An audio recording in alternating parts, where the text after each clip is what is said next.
Assalamu alaikum, hormatly vatandaşlar. Bugünkü gepleşigimize başlamazdan öňünçe ilki bilen Türkiye döwletinde bolup geçen yer titreme zerarly ýakynlaryny ýitiren vatandaşlarymyza beýik Allahdan sabır dileýes. Wepat bolanlaryň ýatan ýerleri ýakdy, imany hemrasy bolsun. Gepleşigimiziň başyny şuňal başlamagy makul bildik. Bilişimize ýaly hormatly vatandaşlar, bugün 10 fevral. Eýsem Türkmenistan tarihinde nähli gün kädip soragy bersek, Türkmenistanyň gurucusy, Türkmenistan SSR-ni esaslandyran türkmeniň mertligidi Gaýys Atabaýewiň aradan çykmagyna 85 ýyl doldy şu gün, 10 fevral güni. Eýsem Gaýys Atabaýew kim bolan? Türkmenistan üçin näme işler eden? Gelin ilki bilen vatandaşlarymyzyň pikirlerini dinläliň, soňunda özüm hem gurrun berer. Kızıklı materiallar bilen gavat geldim. Birazrak gözlevler geçtik. Gaýys Atabaýew babatında. Söz nowatyny kimden başladyň? Anadurdagy söz nowatyny size bereliň. Siz aýdyp geçseňiz Gaýys Atabaýew barada bilenlerinize. Атамурат, ты подготовился, лучше ты сам это веди, сам все расскажи, мы сами выскажем сами свое мнение.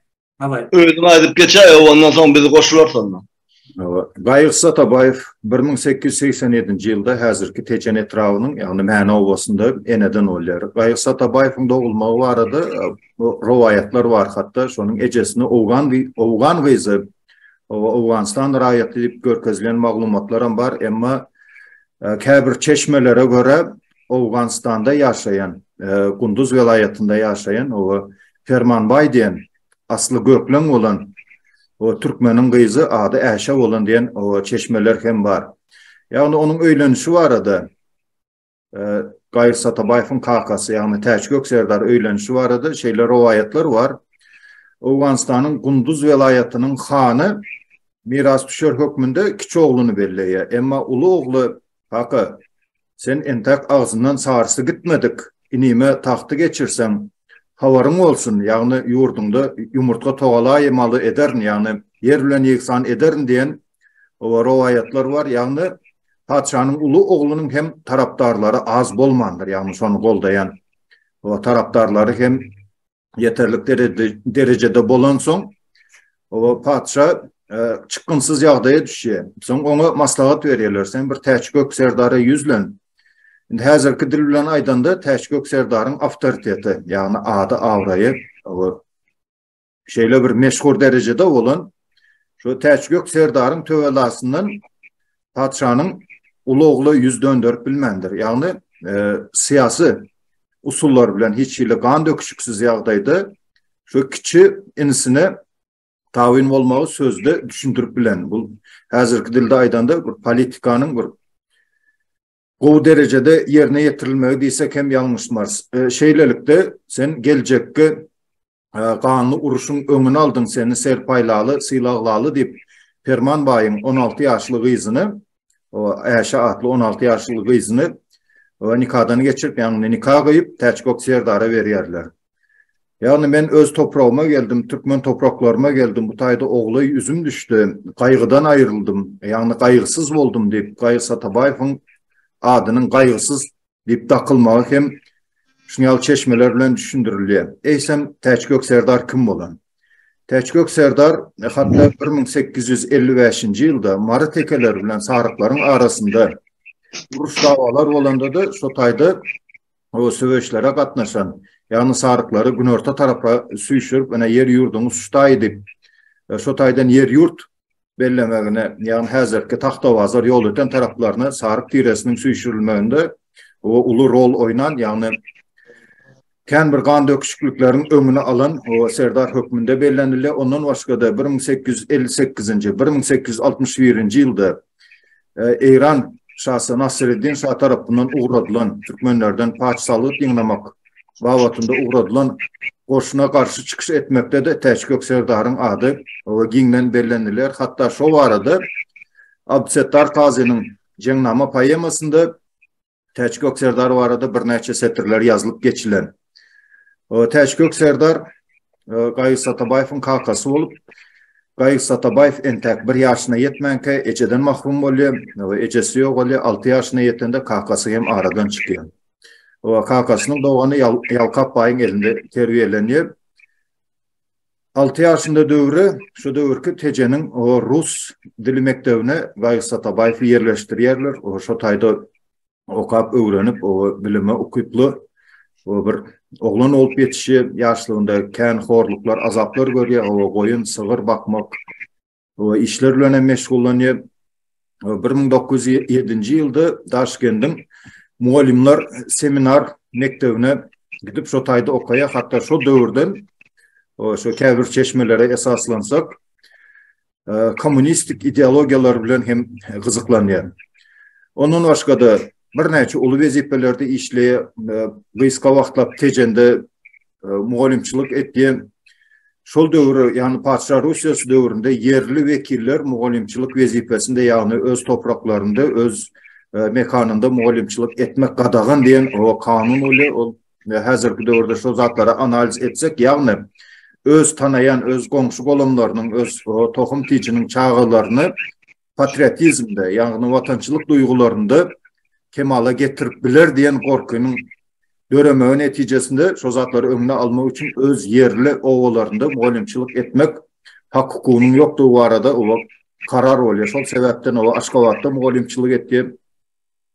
Ondan son yukarı vazifelerde, yani Türkistan ASSR diye, yani Türkistan okruğu dörediliyor. Şonun Kazakistan'dan başka Orta Asya devletlerinin ehlisi şol okruğa değişti oluyor. Şimdi fikrede otursak, öz aslı Tece'nden olan bir ova yerinden olan oğlan şol Türkistan okruğunun hatta başka oyunu işliyor. Yani Özbekistan'ın, Kırgızistan'ın, Tacikistan'ın hem de Атамурат, секунду. Ребята, у кого-то телефон включен, работает и проходят чужие звуки. У Вендетты. Вендетта. Я нет.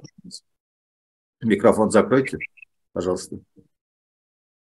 Вот теперь нормально. Son Türkistan SSR'nin dönemeği neticesinde, yani şu Türkistan okruğunun başlığı vazifesinde de işler, yani özü Tece'nin Məna ovasından olan ovalı oğlanlığına qaramazdan o hazırki vaxtlan hesaplarında 4 respublikanın teritoriyasında yolbaşçılık etmek bizim mert Türkmen yiğidimize, yani Türkmen kahramanımıza Gayık Satabayev'a başart diyer. Ondan başka Türkmenistan SSR'i döredilende şol dövrün kanunu boyunca yanlışmasam ya 1 milyon ya da 1,5 milyon sana yetmese ilat sana avtonomiya hükmünde edil Qaraqalpaqstan'ı misal alıp biliriz. İlat sana azlığı sebeple Özbekistan'a avtonomiya edilip biriktiriliyor. Avtonomiya bolanda näme? Haysi devlette avtonomiya yağdayında biriktirilse esası dil o şol devletin dili olmalı. Şutayda Gayık Satabayev'in edip geçen işlerini biz hükmanı suratta bellep geçmeli. Xarezm Halk Respublikasının teritoriyasının Daşoğuz'u bölü oluyor. Daşoğuz, o Xiva Hanlığına yani Xarezm'e değişli olup duruyor. Sondan Daşoğuz'u bölüp almaya başlar diye. Lebap velayeti hem tarihe seyretsek Bukhara emirinin podunusunda değil, yani onun tavinliğinde olan teritoriya oluyor hazırki dövrki Lebap velayetinin teritoriyası. Şol dövrde, yani mekirlik yol hem ulanılıyor Gayık Satabayev'in inisiativası bilen, hazırki dövr bilen dengeştirende vatandaşlar hazır internet dostupnu Rus dilinde aydanda, yani el yeterli. Şu dövrlerde internet, yani metbuğu, televiziya, radyo bolmadık. Yani ilat sanını yeterlik möçverde görkezmek için Gayık Satabayev'in inisiativası bilen propagandalar yaratılıyor. Yani sanıv içinde Ruslar gelecektir. Özbekleri Ruslar halan hak. Kim Özbek olsa Sibir'e sürgün ediliyor. Sibir'e sürgün Paçra Rusya dövründe de olan Sibir diyen söz eyyem Türkmen halkı için, yani şu dövrki halklar için Orta Asya'da yaşayan bir korkunç ayılgan söz hükmünde kabul edilen. Ruslar ilat sanamana gelecektir. Özbekler katıyı göreniyorlar, yaman görüyorlar. Kim Özbek men deyip aytsa, yani Sibir'e sürgün edilecektir. Havarınız olsun deyip Gayık Satabayev'in inisiativası bilen şoň ýaly propaganda işler geçirilir. Hazırki Lebap vilayatynyň dänew seydi töwereklerinde Türkmenawat şäheriniň o etraflarında, şu daş töweregindäki etraflarda şeyle propagandalar aktif yürüdüler. Yani Kreml'den komissiya gelip ovada, yani o döwürler häzirki ýaly metrika, pasport, o dokumentler bolmadyk. Ovanın ilatını belli bir yere jemlep, içinizde özbek var mı diýende hemmesi bir agızdan yok yok biz Türkmen, yani biz özbek däl diýip ova ilatyny sanap geçýärler. Şondan soň Gaýy Satabaýewiň görkezmesi boýunça yani sanalan adamlar indiki ova var oturmaly. Indiki ovada da yani şu sanava girmeli. Gelen komissiýany uzun yol bilen aylap alıp barýançalar, orta yol bilen yani yılgınların, ova jengelliklerin içi bilen goňşy ova yetişip barýarlardan o taýda da oturýar. Yani bir ovada sanalan adamlar ikinci ovada yetişýär. Soň ýene komissiya geldi, ol döwürde häzirki ýaly giyim gejim egin başlar bolmadyk, yani ak materialdan, ova ak matadan giyim tikip nemet gören o Türkmenler, yani tapawutlandyrmak, gatty bir neme bolmasy mümkin bolmadyk diýeni alyp, ählisi bir görnüş egin başda bolan soň siziň içiňizde özbek barmy diýip bu ýazagam soralanda yok yok biziň ählimiz Türkmen. Bolýa bularam Türkmen eken diýip şol owanyň sanyny sanaýa indiki owa barýança ol owanyň adamlaram ýene beýleki owa baryp ýetişmeli diýe şeýlelikde bir adam 4-5 geze katda sanawdan geçip şeýlelik bilen, yani mekirlik ýolu bilen Türkmenistan SSR'de öredilýär. Şol inisiatiwa bolmadyk bolanda belki Türkmenistan Özbekistan Avtonomiya Respublikasy döredilip bilerdi. Şutaýda Gaýy Satabaýewiň şol eden işine hormat goýmamyz hem de bellep geçmegimiz zerurdur.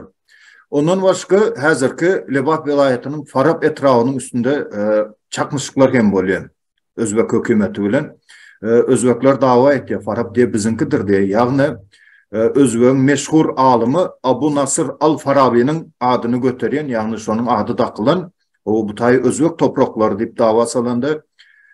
Yok, bu taýda da ýaşaýan Türkmenler, o hiç ili Özbek däl diýip, o bir näçe ýazak çakmışlıklar bolýar. Hatta şo ýerde düşündirilişdi. Farab diýen sözüň manysy Abu Nasr al-Farabi bilen baglanyşdyrylman. Fara, yani fari, ovadan, Fars dilinden ovadan diyen söz, ovadan su.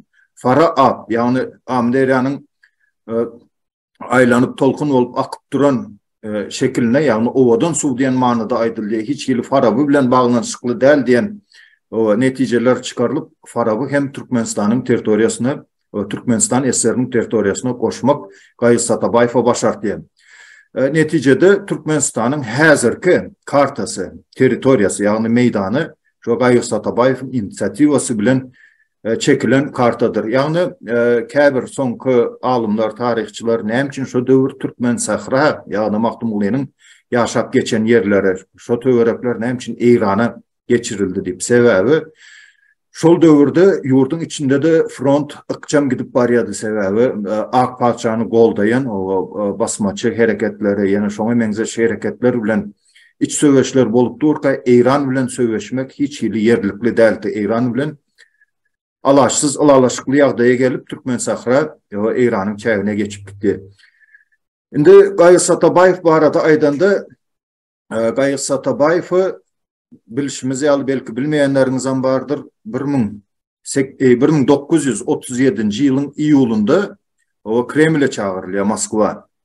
Moskwa çağırılýar, şu iýul aýynyň deriňewe başlanýar, ýagny 1938 ýylyň 10 fevralynda atylyp öldürilýär. Ýörüti Stalin bilen görüşmeli, sen Stalin bilen duşuşmaly diýip şol çaklyk bilen Rossiýa barýar, emma Stalin'e duşuşdurmaýarlar. Gönü NKVD'nin adileniyasyna alıp gitdiler. Soňky nemesinde şo ýerde bir näçe variantlar öňe sürilýär, şo günäsi näme diýip. Birinciden Gaýy Satabaýewiň gelip çykyşy, ýani bellep geçişimiz ýaly serdarlar tohumundan. Yani hanlar, serdarlar tohumundan. Kommunistik partiyada o serdarlaryň o nesilleri kän bir goldanylmaýar. Bir sebäp şol diýip görkezilýär. Ikinci sebäp de Cüneyt Hany Awganistana kaçmany kömek eden, şoňa ýardymlaşan, şu Sowet häkimeti Cüneyt Hany diýri ýa ölü ýagdaýda ele salmak üçin elinde barynda tagalalar etdiýärler. Emma şoňa Gaýy Satabaýew goldaw beren, kaçmak üçin kömek eden diýen günäýi ýönkeli, ondan başga da beylek devletlerle içalılık propagandasını yöretken sen şu zatları boynuna alıp dokumenta bol çektirecek oluyorlar. Neçe kıynamaları seze var olsa da NKVD'nin dernevinde Gayıs Atabayev şu zatlara hiç ili boyun almayın. Siz meni düşman verilecek olyanız hakiki düşman sizsiniz deyip hatta polu çüylenen oturgucunu tahta oturgucu alıp diye Sülçin tepesinden indirdi diye şu tayda kabinette atı öldürüyorlar. O şundan bir gün sonra Gayıs Atabayev'a atı kararı çıkarıldı deyip bir gün son çıkarılıp hamana dokument yüzünde kanun yağdayında şu atı cezası hükmünde atılıp öldürüldü deyip o karar çıkarıyorlar. Gayıs Atabayev'in mazarı şurada yazıp belli aldım. Moskva kolay Kommunar savkozunun yanında diye Severny Bytovo diyen yerde o 4,5 kolay yani şu 37. 38. yıllarda represiyeden ecir çekip yani atılıp öldürülen beylek adamlar bilen 4,5 adam içinde şu Gayıs Atabayev'in mazarı var. Şu tayda caylanın. Hazırki yağdayda Gayıs Atabayev'in mazarında dine şu Gayıs Atabayev o doğulan yılı sonra şu vazifesi yazılan dine yazgı var. Hiç yılı mazarda aşağı ya üstünde paymetlik ya yenileme yok. O otçuk basıp giden yani Türkmenin o Mert Gaydosuz oğlu son yıl mazarda yatmağı hazırki gün köp adamlarda yani kaygı üncü döret diye. Ondan başka da Gayıs Atabayev 1956 yılda 1953 yılda bilişimiz yalı Stalin yok olandan son kultleşiniz ilan edilip şu 37. 38. yılda represiyalarda öldürülenlerin köpüsü rehabilitasyon yani güne geçmek o prosesine o iyi oluyorlar. 1956 yılın 22. dekabrında Gayıs Atabayev hem aklanıyor yani günahsız deyip ikrar ediliyor. 1967 yılda Türkmenistan'da yani Aşkavat'ta Padvoysk köçesinde Gayıs Atabayev'a bağışlanıp o heykel kuruluyor. 1967 yılda o şunun arhitektörü Mommu Seyitmuradov diyen o hudojnik oluyor. 1994 yılda şol heykel ayrılıyor. Nemçin sebebi hazırki yaş neslimize Türkmenistan'ı esaslandıran, Türkmenistan'ı kuran Sapar Murat Niyazov yani Sapar Murat Türkmenbaşı deyip o ayak aldığını şon yıl propaganda yani o okullarda dünya şon yıl bilim veriliyor. Yani Türkmenistan o Niyazov dönem hiç yıl devlet değildi. Dünya Niyazov devlet esaslandırdı diyen o fikri beyinlerine sokmak maksadı bilen hatta yatlama olmasın deyip o Atabayev'in Gayıs Atabayev'a değişli olan heykeli ayırtıyorlar. Aslında 1924 yılın bakın 24 yılın 27. oktabrında Serhat'ın Gavat gelişine 1924 yılın 27. oktabrında Türkmenistan SSR'de öğretiliyor. 1991 yılın 27. oktabrında hem Türkmenistan kararsızlığını alıyor. Yani Türkmenistan'ın şol bir günde, şol bir 27. oktyabr gününde iki yezek o kararsızlık alan günüdür. Gelip hazırki günde o Türkmenistan'ın ex-prezidenti yani ozalkı prezidenti Gurbanguly Berdimuhamedov 27. oktyabırdan 27. sentyabra geçirdi. Yani tarihi maglumatların üstünden atanak çekti deysek biz yanlışmarız. Umuman Gayıs Atabayev bu arada aytacaklarım şular. Ondan başka da yine bir koşup geçeceğim. Ne için Sovet hükümeti Gayıs Atabayev'ı şeyle yağdaya getirdi yani öldürdü deysek sebebi bilimli adamlardan eğmen yerdiler, korkuyadılar. Bilimli adamlar o halkı ağzına karadı. O Türkmenistan'ı azat devlet etmek uğrunda görüşür. O şu arada gerekli işleri eder diyen Sovet hükümetinde korku vardı. Şunun neticesinde Gayıs Atabayev öldürüldü deysek hem yanlışmaz. Gayıs Atabayev'in o nesli yani Kemine diyen oğlu 1930 yılda doğuluyor. Hazır Moskva'da yaşayıp 1932 yılda da Leyli diyen kızı oluyor. Hazır Gayıs Atabayev'in nesli yani aktıkları Moskva şehrinde yaşapıyor. Umuman Gayıs Atabayev var da benim aytacaklarım şul. Indi beylek vatandaşlarımızam dinleyin. Söz növbeti Anna Durdağ'a veriyorum. Anna Durdağ'a söz sizden aytıp bilersiniz. Sağ ol, Атамурат. Гайыс Атабаев является для туркменского народа одним из политических деятелей, чью память мы должны сохранить и передать своим потомкам. На самом деле он очень много сделал для становления нынешнего Туркменистана, в тех границах, которые сейчас находится Туркменистан. Но, к сожалению, тогдашняя власть, она всячески боялась, как сказал Атамурат, таких людей. И вот какое обвинение ему было выдвинуто.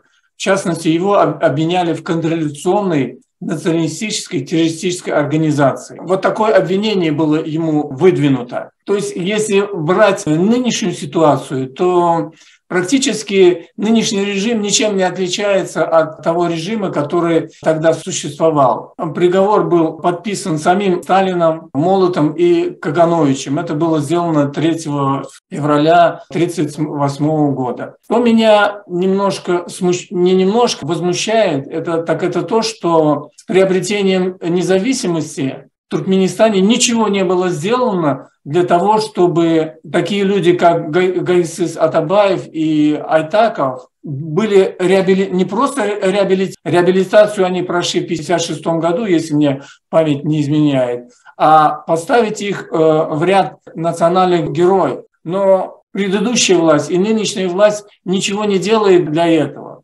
Мало того, в 1957 году был открыт памятник Атабаеву. Этот памятник находился на улице Гоголя за летним кинотеатром «Ватан», напротив старой гостиницы, которая называлась «Туркменистан». Мне тогда было 10 лет, и вот я помню, что мы тогда, как говорится, пионеры, мы ходили туда и возлагали цветы к этому памятнику. Была улица, которая начиналась от старого магазина «Ветеран», где кончалась улица Алишера Наваи, и вот оттуда она начиналась улица Атабаева. Сейчас, к сожалению, эту улицу переименовали, как и переименовали улицу Айтакова. Да, действительно, на самом деле в Туркменистане и в частности в Ашхабаде до сих пор есть улицы и Сурикова, и Репина, Пушкина, и Толстого, и Левитана. Власть почему-то взяла и стерла с истории вот эти имена.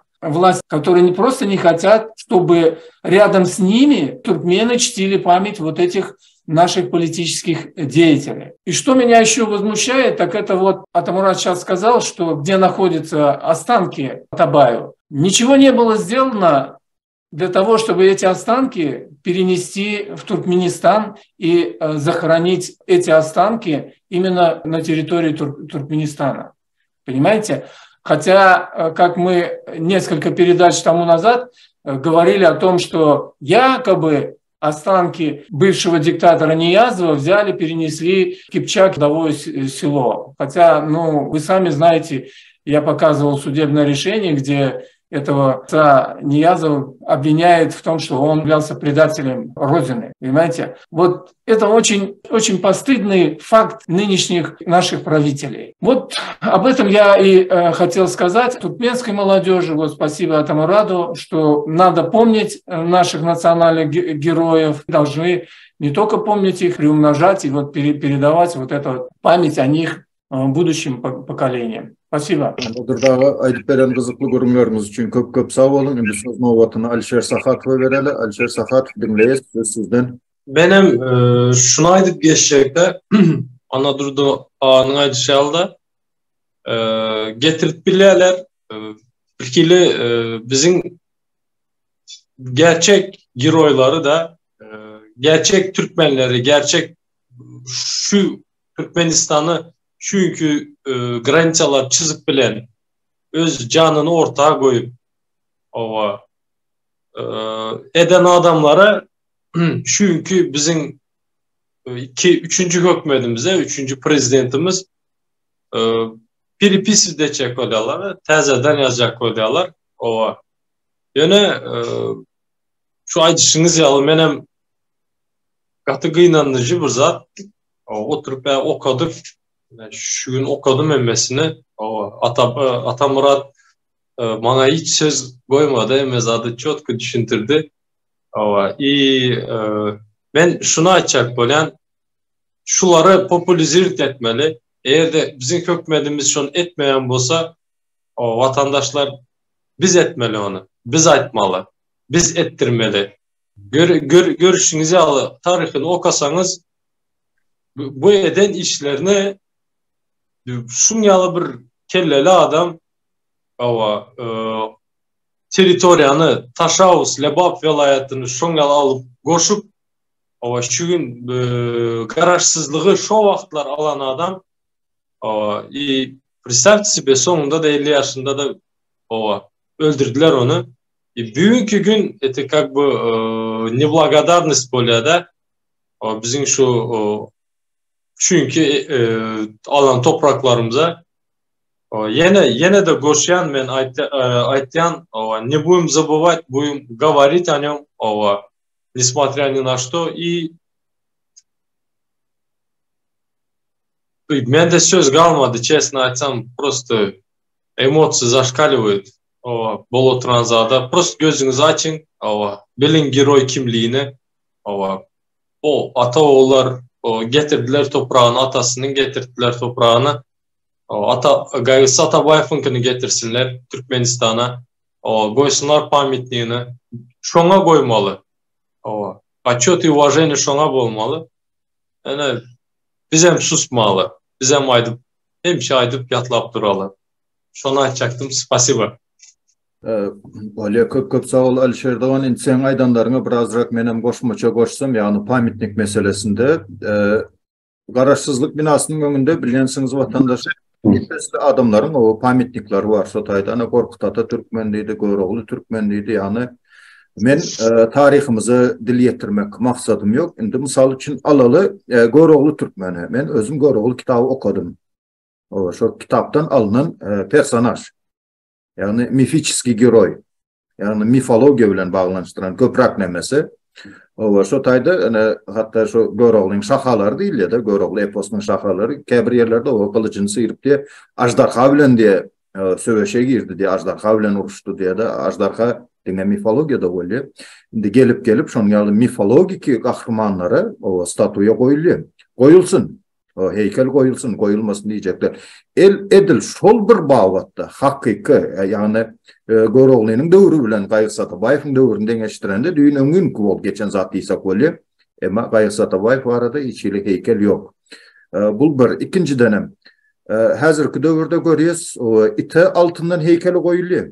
O velosipedin şanına heykel koyuluyor ama hakiki Türkmenin gerçek yiğidi, hakiki kahramanı yani Türkmenistan'ın teritoriyasını esaslandıran, devlet hükmünde esaslandıran adamın heykeli Türkmenistan'ın çağında yok. Ben bunu adalatsızlık deyip düşünüyorum vatandaşlar. Açacaklarım şul. Şimdi söz ben de sağa vereli, ben de tağı dinleyiz size. Yine şu an hem aydık geçtiniz. Doğrudan koşmalılar. Yani şu da ben vatandaşlarıma da deyildir köp kişi diyorlar. Yani Türkmenlerde 700 yıl devlet yoktu diye, zat yoktu diyorlar. 700 yıl Türkmenler ne devlet kurup verdi ne de Gaygısı Atabayev 24. yılda Sovyet Sosyalistik Türkmen Respublikası'nı kurdu. Yine devlet kuruldu. Türkmen'in devletleri. Öyle Sovyet Sosyalistleri teretmeli, zat etmeli. Türkmen devleti kuruldu diye. Ne emredildi? Şu neçelle on hemme odatlarını unutturacak bolyalar. Yani vatandaşlar bir ödümüz kabul ya. Şu atkı odat dövürdeki granitsalar var ya. Şu dine şu Gaygısı Atabayev diysen ama dine del yani конечно odatları var, saratlikleri var bile şu odatlar görüşenler zatlı. Ödümüz kabul ya. O Taşavuz vilayeti Xorazm Sovyetski Respublikası vardı. Bukharski Sovyetski Respublika vardı. Yok, düşlüklü şu eserler oturuyor. Düşlüklü şu Türkmenler oturuyor. Yani teritorisi Bukharan teritorisindedir. Gördün? Yani şunlar zatlar şu bolmadık bolsa şu at belli del ne olacağını ne el da dedi. Şunun için neyse şunun yadigarlığını duran vatanında yıksalarım biz unutmalılar. Biz şu emmemiz bizim tarihimizi bilme tarihini unutacaklar kendiler gerek geldiler odatlar. Daha şu an indiki yıl Türkmenistan Türkmenistan'ın devletine 100 yıl oluyor. Yani ona da diyeninde de 30 yıl diye karıştırılığa seyretmeli. Türkmenistan devleti esası bir de gereklidir. Türkmenistan devletine indiki yıl 100 yıl oluyor. 24. yılda. Nesip olsa beller. Nesip olsa 27. Oktyabr 2024 yılda Türkmenistan'ın 100 yılını beller. Şoň üçin men şu gaýgaty Atabaýewiň iň soňky günlerini meýança aýdyp geçdiler.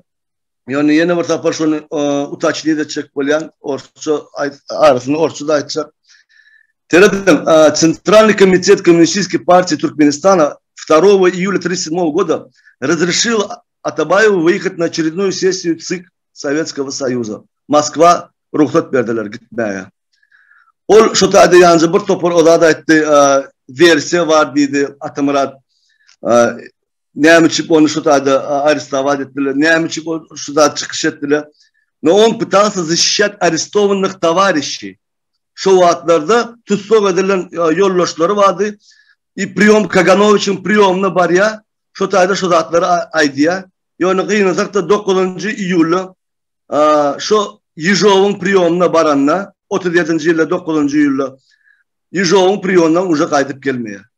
Şu vaatta uca Ağustos ayında Центральный комитет Коммунистической партии Türkmenistan'ın Amerika'da Komitet Partisi, şu Türkmenistan'ın Komünistik Partisi 3. Ağustos'ta 37. yılda. Sastav bürodan çıkarıyor onu bir. Onun prezidium цикл'den çıkarıyor 2. Onun ilan ediyor как враг народа. Yine halk düşmanı.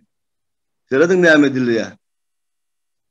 Ноябрь 37. yılda Молотов, Сталин, Ворошилов, Каганович, Жданов утвердили пристанный НКВД список лиц, рекомендуемых к суду по первой категории. 3 февраля 1938 года уже ноябрьда 3 февраля 38 Сталин, Молотов, Каганович аналогичный список утвердили Атабаева 2 списокта da koşuyorlar.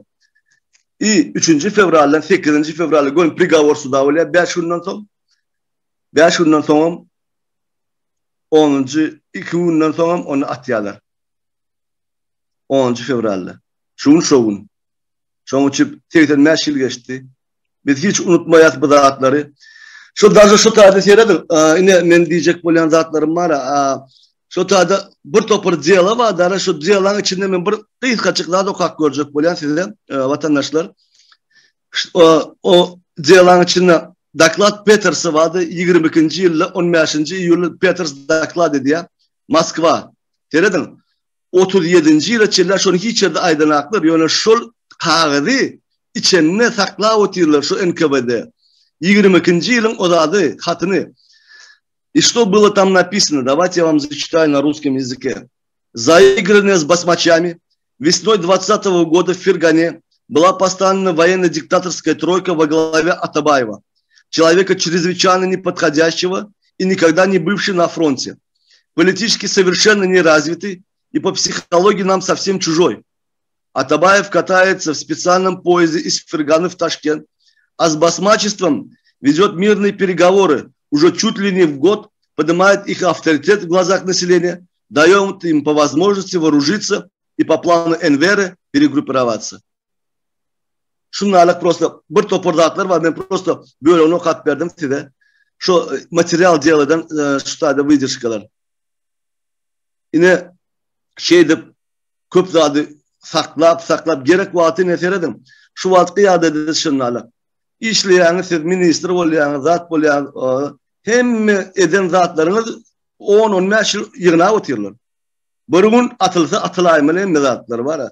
Şuna açık olayan şunun için benim vatandaşlarıma şu Atabayev o da adını hiç açan bir unutmayalım. Daha işte Türkmen Respublikası'nı kurulmuş ol. Sağ olun vatandaşlar şuna açık. Ben de tabi beren görünleriniz için köp sağ olun. Atabayev'den başka da o halkımızın yatlamalı şahsiyetleri yani Atabayev'den başka nedir vay Aytak var, Şacabatır var, Hıyvalı Babayev var. O şoların tarihlerini öğrenip şoların yatlanıp durulmağına münasip adamlar. Indi Gaýgy Satabaýew literaturada, ýagny edebiyatda suratlandyralyň. Türkmen Sovet edebiyatynyň kerwen başçysy wezipäni eýelen, ýagny şol tituly eýelen Türkmenistanyň halk ýazyjysy Berdimuradowich Kerbabaýew Gaýgy Satabaýew romanyny ýazýar. Şol romanyň esasında Altygarlyf adyndaky Türkmen Döwlet Kinostudiýasynda film düşürilýär. Emma vatandaşlarımız bilýändir, Türkmenistanyň milli telewiziýasynda şol kino görkezlenok. Eger görjek diýseňiz, YouTube kanallarda var. Gaýgy Satabaýew diýip ýazsaňyz, şol kino özem çorda-bel şekilde şol film bardyr, seredip bilersiňiz. Ondan başga da indi Berdi Kerbabaýewiň şo ýerde eden riski, ýagny üstüne alan howpy, ýagny Gaýgy Satabaýewiň biografiýasy barada ýazylan kitapda sähelçe şüphe dörese şol repressiýa Berdi Kerbabaýewiň özü hem düşmäne ähtimaldy. Kitabyň iň soňunda jemleýici nemesinde türkmeniň mert ýigidi diýe Moskwa gitdi diýe, ýöne şondan soň dolanyp gelmedi diýe. O şeýdip kitabyny jemlemeli bolýar, emma hakykatı bilse-de Sovet döwrü söz azatlygy bolman soň hatda şu meşhur ýazyjy da şu kitapda agzap geçip bilmeýär. Näme sebäpden öldürildi, näme jinayetler şoňa ýönkeldi. Şu kitapda aýdylmaýar. Diňe soňunda o Moskwa gitdidan türkmeniň gerçek o mert ýigidi gaýtyp gelmedi diýip kitap şeýle ýagdaýda jemlenýär. Gaýgy Satabaýew barada o edebiyat äleminde ýagny şongaly iz galdyryp gitdi. Berdi Kerbabaýew ýazyjymyz. Başka aýtjaklarynız barmy vatandaşlar Gaýgy Satabaýew temasynda? Ýene burada bir goşuk ýalnız sen aýdyp geçdiň de şu iki tane bir ogly kemin edip hem gyzlyly 32-nji ýyl 30-njy ýylym. Ondan başga şunda olup ýatladı eli. Birinci aýalynyň Tatyana'dan bir tane gyzy bardy, Zoya bilen Nora. 18-nji hem 20-nji ýylda. Onun aýdyp geçmeli dolu biografiýasyny açyp bolsaň. İkinci Yevgeniy Brantsevadan, ondan bir ogul, bir gyz. Ol nesli Özbekistanda galy, Özbekistanda ýylyndan bolýar, Taşkentde işläp ýörende görä. Tatyana'dan 18'den. O prosta diýen çağlar bardy diýip şonu aýtjak. Bolýar. Anna Дурдага goşjaklarynız barmy? Я хочу сказать, что мы будем продолжать вспоминать наших земляков, туркменистанцев, не только политических деятелей и других наших знаменитых туркменистанцев. В частности, вот мне на память приходит великий туркменский режиссер, не побоюсь этого слова сказать, Мансуров Булат Багаудинович, который создал шедевр. Это фильм «Состязание». Я когда показывал этот фильм иностранным товарищам, скажем так, господам. Film «Состязание» Anadolu'da это Şükür Bakşı derler. Да, Şükür Bakşı, это Şükür Bakşı. Şey değildir mi? Vatandaşlar bilir ya. Он есть и на английском языке, с титрами английского языка. И когда я показывал этот фильм англичанам, знакомым, они были просто в шоке. Просто были в шоке. Есть титры с английским языком. Надо, как вам сказать, надо вспоминать, надо обучать нашу молодежь. На самом деле за 30 лет мы получили такое наследие. Да, молодежь не виновата, что вот на их судьбе сделали такой варварский эксперимент, что их заставляли учить вот эту рухнаму, сейчас заставляют учить совсем другие произведения, не свою культуру, не свою историю, не свое... Как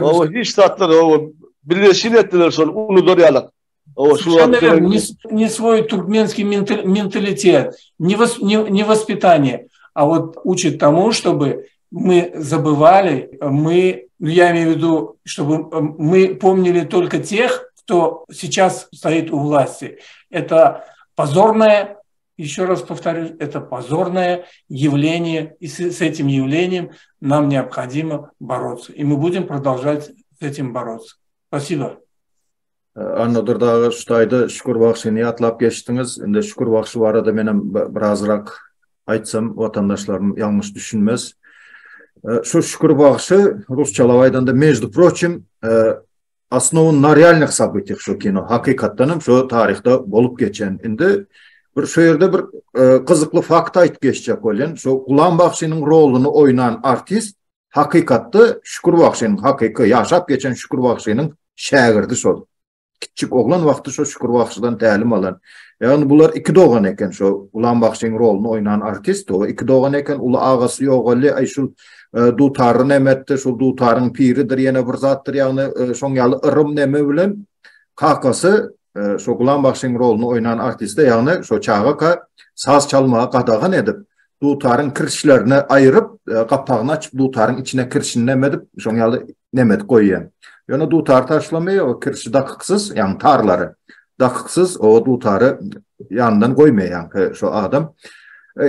Bir neçe yıllar geçip yani kartaşan o vozrusda yani yaşa yetende o qarran dövrü şu kino düşürmek için bir oңaýly meydan tapmalı yani şu kadra kavat gelecek, senaryo kavat gelecek bir o şoňaly meydan tapmalı deyip şu telestudiyanın, kinostudiyanın işgärleri şoňaly meydanda aýlanyp ýörkä bir gawun mellekden gawat gelýärler, gawun ekilen bir mellege gawat gelýärler, bir kamşydan diye çatma dikilen diye şu çatmaň içinde de şu Gulam Bakşyň rolunu oynan şol ýaşly otyr diye.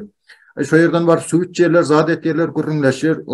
Näme iki kardeşde bir beýleksin Türkiýede ine diye tüýs Gulam Bakşyň rolunu oýnap biljek adam ine şuldur diýip. O yani şonun yüz keşfi nämesi dolu sootветствует etýär şo gawat gelýär şo talaplary Gulam Bakşynyň obrazyndaky adamyň şekli bilen şo dengelip durdy. Soň ýaşly kino düşmek maksadım yok mu zaten de ay näme umman sada dilde aýdanda näme prikol tutýaňyzmy diýen ýaldy o näme güljek bolýaňyzmy zat diýip Mehmet'in ähli niran kinosu men bir garawul taýdy o Mehmet men zat ise soň aýdyp berýärler şunu ýaly ana Şükür Bakşy hakda nämeçek wagt diýe Şükür Bakşy diýip öňrek aýtsaň bolar ol meniň ustadymdy ana şul dutara şonuň 50 degdi ana şul dutar şon 50 hatda diýip şu dutaryny görkezip zat etmemek ýöne diýmen diýe kakama diýe söz berdim diýe ömrüm geçýänçe dutaryň taryny o ýerine dakmaryn o saz çalmar diýip söz berdim diýe ýöne diýe Şükür Bakşyny diýe ýatlamak üçin diýe neslimize diýe şoňaly miras galdyrmak üçin diýe kakama beren sözümden men geçecek rotaýda diýip şoň ýalda şu Gulam Bakşynyň rolunu oýnaýar şu ýanky artist şu aslında Şükür Bakşynyň o şagirdi şu Şükür Bakşy ustady bolan şol nämenin şoň ýaly maglumatlar bar umumyň goşmaça aýdyp geçdim vatandaşlarymız gaty görmer kän görledi diýip umumyň Baýy Satabaýew barada başga aýtjaklarynız ýoksa Alişer söz sorap otyr söz sizden sözläp bilersiňiz. Menem şunu goşup geçeýin. Şo Berdi Kerbabaýewiň ýazan romanı aslında alıp kino sinemada edilen kinosunu görseňiz şo wagtda imminni взяткanyň öňüne alınışını nädip namus, честь, достоинство вот именно şo вот komplektatsiya şo wagtlar bardy. Вот şo zatlar edilýärdi da вот näde diýsem size prost aýtjak zadym görüň şo kinonu şuňky günü şuňky real alsaňyz şuňky realistde alsak o ýaman biz ütkedi bizim hökmedimiz ütketdi hatta bizim gerçekten de yaşlarımızın köpüsü şu zadı yadından çıkardı. Emin şu kinoda i pravziyatku, näli guruldu, nädip etti, bütün özünün жизни obrazı var. Sonunda seredinde eden adam sonuna etti ve canından beri şu için. Ama şunkü gün ne yazık ki Niyazov'un eden işi kreslada oturup halka diktavad edip onu unutturacak bol pamitliklerini yıktırıp kitaplarını yazıp zorluk bilen okudup vahşi bir şekilde prost yattan çıkarman belki şu girip YouTube'da girip görün şu kinosunu ve özünüze zat edin. Neredeysem analiz edip görün. Şunkü gün bilen şu vaxtki bizim gelip şu neslin näli gurulanını analiz edin. Şunu aytacaktım. Spasiba.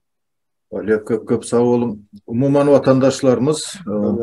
aytacaklarımız şulardan ibaret. O yine bir gezek gepleşigimizin başında aydışımız ýaly Türkiye devletinde yer titreme zerarlı o vefat olan doğanlarımızın yatan yerler yaktı imanı hemra olsun. İzinde kalanlara da Allah güç sabır versin.